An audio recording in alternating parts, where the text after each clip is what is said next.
اما قدر علم کی معلوم میشه، کی برای آدم واضح میشه؟ زمانی که از این دنیا بروه. الى جنت الله زوف الشهید و حی الشهید باحلى نشید. تا وقتی که موجود است آدم قدرش نمیفهمه. علما یادتان باشه روح جامعه است، حیات جامعه وابستگی به علما داره. تا وقتی که علمای ربانی، علمایی که از دو مصدر وحی بری تو فتوا میده، بیان و تقریرش از دو مصدر وحی است، کتاب الله و سنت رسول الله، اینطور علما موجود باشه امت گمراه نمیشه، امت فریب دشمن نمیخوره، امت گاهی هم دوستی را با کفار قطعا نمیکنه، تاویلات نمیکنه، آن چیزی که حق است بیان میکنه. اینطور علما خیلی کم پیدا میشه در طول تاریخ. كمثل العبيد أخي صانع المجدها قد ربحت أهنيك يا فخرنا. الله غریقی رحمت کنه، مغفرت و رضامندی خدا از امام اهل سنه احمد ابن حنبل رحمت الله علیه. الله اعلان رضامندیش از او کنه. الله اکبر. مخلوق جمع است. احمد ابن حنبل آورده شده، برش میگه که اقرار بکو که قرآن مخلوق است. نعوذ بالله. یک نفر نشسته است، کلگی انتظار داره احمد ابن حنبل چی میکنه.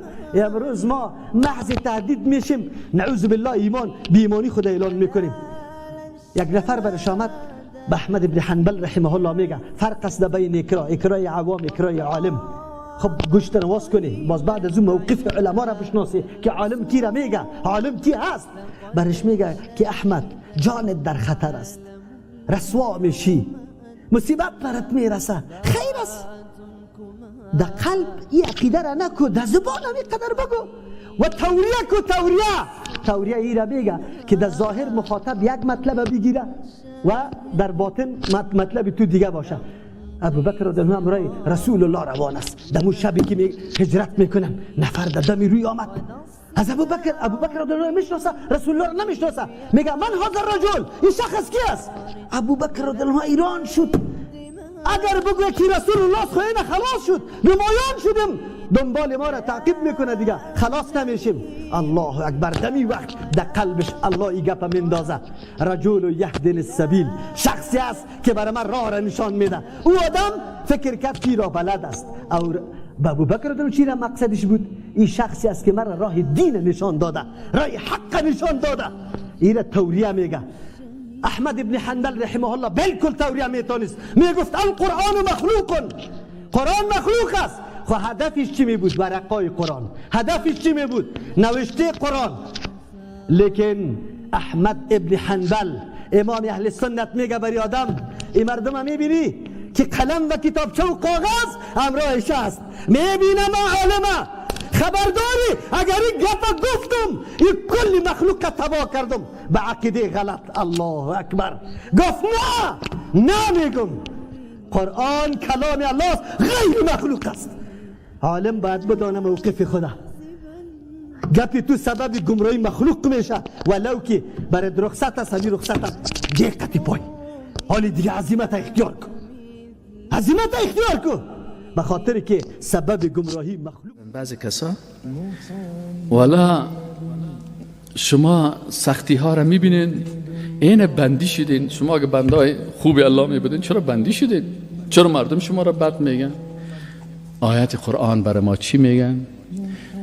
سوره عنکبوت آیت 2 و 3 است. الف لام میم. احسب الناس، آیا گمان میکنه مردم ان یترکوا، این که ترک شوند، ان یقولوا آمنا، ای که بگن ما ایمان آوردیم، و هم لا یفتنون، در حالی که اونا امتحان و آزمایش نشن، فتنه ها و سختی ها سر از اینا نبین.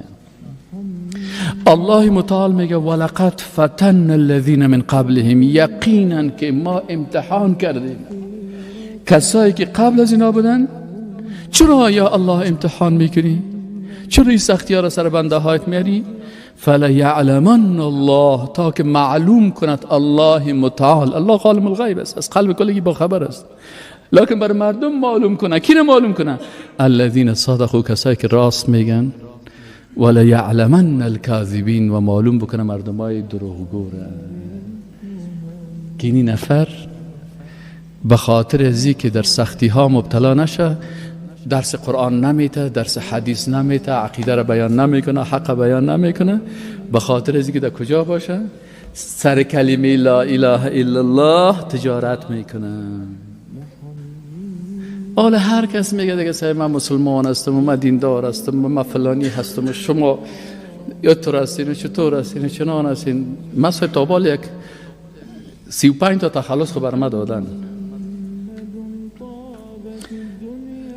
لکن در روز قیامت انشاءالله تعالی معلوم میشه که کی حقیقتا بلا اله الا الله یقین داره، باور داره، و کی لا اله الا الله را میفروشه و سر از تجارت میکنه. کی به خاطر لا اله الا الله شبا سختی ها را تیر میکنه، و کی به خاطر لا اله الا الله در موترهای لکس، در بلدنگ های لکس زندگی میکنه.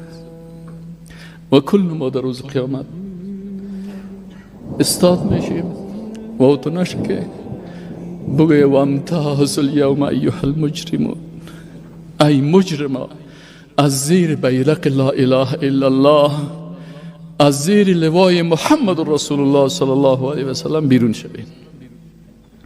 امام ابو حنیفه رحمت الله علیه یک شو میگه تا به صبح گریه میکرد و میره خانده میرفت که و امتاز الیوم ایها المجرمون، نشک ما در جمله از یا حساب شویم، نشک دیگه مجرم نباشه. الله فرموده انما یخشى الله من عباده العلماء. عالمی که یقینا خشیت قلبی از او را فرا گرفته باشه، او مال و متاع و زیبایی دنیا را، او جاه و جلال و منصب دنیا را قطعا در نظر نگرفته، هیبت و عظمت بزرگی الله در قلبش نشسته باشه، غم و پروایی مال و منال و جاه و جلال دنیا را نداره. فقط این فکر میکنه که در روز قیامت به پیش الله متعال در مقابل این علمی که برای من نصیب شده و این علم کتاب الله برای من نصیب شده چی جواب داشته باشم. هرگاه امت میبینه در پرتگاه دلالت و گمراهی، شرک و بدعت دست به گریبان است، چه قسم این تصور میکنه که روز قیامت الله متعال از من سوال بکنه که امت به چشم سر میدیدی، چرا ترجیح داده بودی 4 روز زندگی آرام و راحت خدا؟ و از او عالم گپ میزنم که او در اول مرحله و میدان نفس خدا در پیش مردمای مشرک و مبتدی نعوذ بالله در پیش او مردم پیش میکنه که تا سینهش مرمیدوز شود، تا که او کشته شود، تهدیدها را متحمل میشه، شکنجه ها را متحمل میشه، لیکن مبارزه خدا او طرف نمیکنه. اما الله متعال در طول تاریخ مبارزینه، مردمایی که یقینا حق پرست است، مردمایی که از جان خود تیر میشه، مردمایی که دین از همه چیز کده مقدم میشماره، رضای الله را مقدم میشماره، همونطور مردم الله پیدا میکنه. در طول تاریخی تو نگوی که یک نفر وفات میکنه شاید کسی دیگری پیدا نشود. الله اینطور شاگردایش پیدا بکنه از همون علمای سابقه که از وا کده یک قدم پیشتر خدمت کنه، یک قدم پیشتر قربانی بده. ای بالکل الله دین خود حفاظت میکنه و همچو علما و مجددین دین حتما پیدا کرده نیست. او جوان تو دنبال علمای حقانی و ربانی برو، کسی که 10 سال 20 سال عمر خدا فقط در مطالعه تفسیر و کتاب الله تیر کرده، تو دنبال از او برو.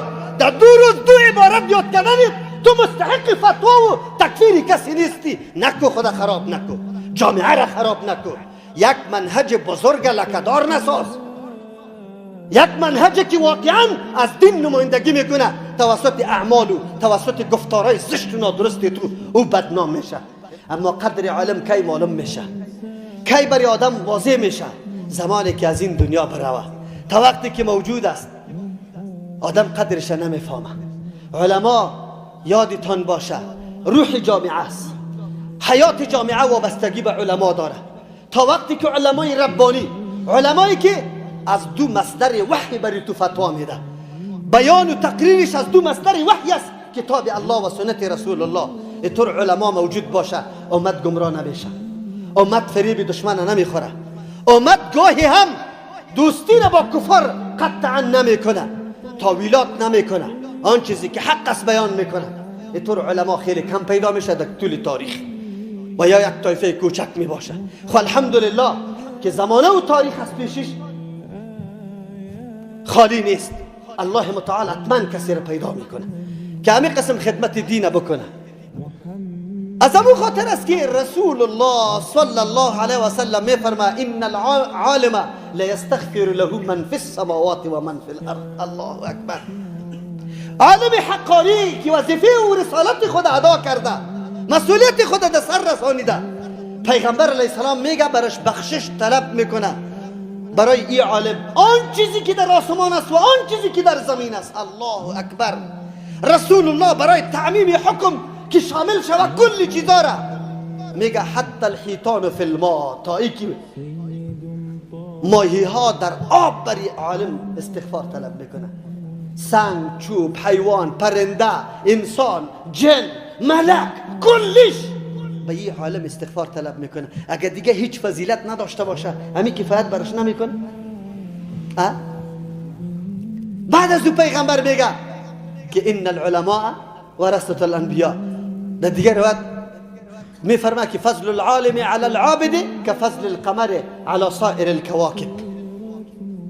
عالم فضیلتش به مثل فضیلت محتاب است، مثل که سری باقی ستاره ها فضیلت داره. بعد از پیغمبر میفرما که ان العلماء ورثة الانبیاء. علما وارثه پیغمبران است. دین حفاظتش توسط علما میشه. مجتمع اسلامی نیاز و ضرورت به امچو علما داره که عقیده حق به مردم واضح کنه، نشر کنه، شبهات ملحدین، شبهات دشمنای دین جواب بگوید. یقینا اینطور علما خیلی کم می باشه. ما چه مسئولیت داریم در مقابل علما؟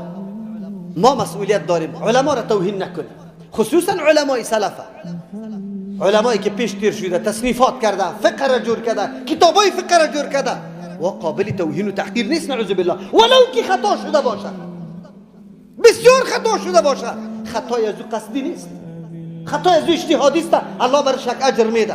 پروردگار ما و شما را توفیق نصیب بکنه که در مقابل علما بی ادب، نعوذ بالله، بد اخلاق نشویم. احترام و تکریم علمای ربانی و حقانی را داشته باشیم و در حقش دعا بکنیم.